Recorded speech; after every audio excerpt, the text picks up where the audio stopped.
really cover it up tomorrow. And Mayfield on the draw at the 10 to the 5, sidesteps into the end zone. Touchdown, Red Raiders. Baker Mayfield that time on the quarterback draw. On August 30th, just 7 weeks after arriving on campus, Baker Mayfield became the first true freshman walk-on quarterback in history to start a season opener at a BCS conference school. That day, he threw for 413 yards and 4 touchdowns while running for another.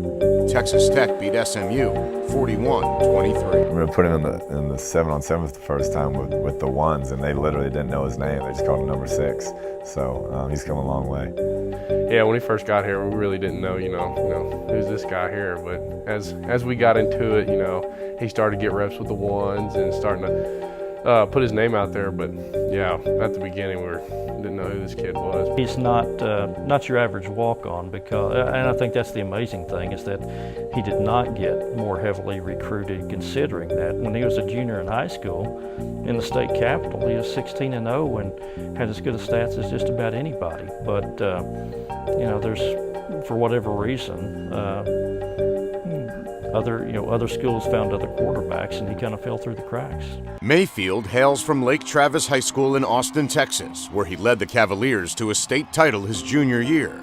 That season, the team went undefeated, and Mayfield threw for 45 touchdowns with only 5 interceptions. Lake Travis struggled during Mayfield's senior season, posting a 9-2 record. And once his dream school, TCU, opted for another quarterback, Mayfield was suddenly left without many options. It was terrible. It was absolutely, sometimes insulting.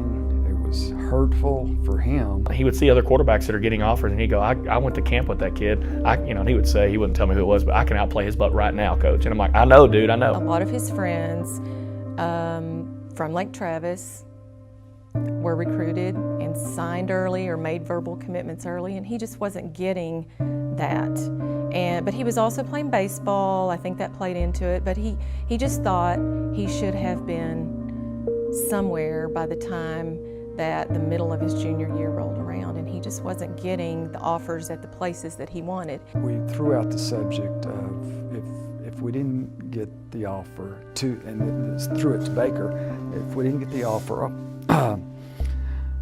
let's think walk on, and that was not very well received. So I think it was a little bit insulting to him.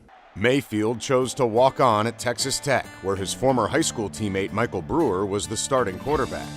A few months later, Brewer injured his back, and Tech was left with 2 true freshman quarterbacks. There's a couple times in camp, the ball just seems to move. We moved the chains when he was in, and he made throws and made plays that you just kind of look at each other as coaches, you're like, wow, that's impressive. I mean, the throws he's making, off balance, running to his left, 40 yards downfield, as accurate as anyone. Very impressive. He started doing some things like, catch your eye every now and again that you don't see from a lot of quarterbacks around that, yeah, this guy, whoa, good. That's a hell of a pass right there. You can't see many quarterbacks making that. After beating out fellow freshman quarterback Davis Webb, Mayfield started the first 5 games for the Red Raiders.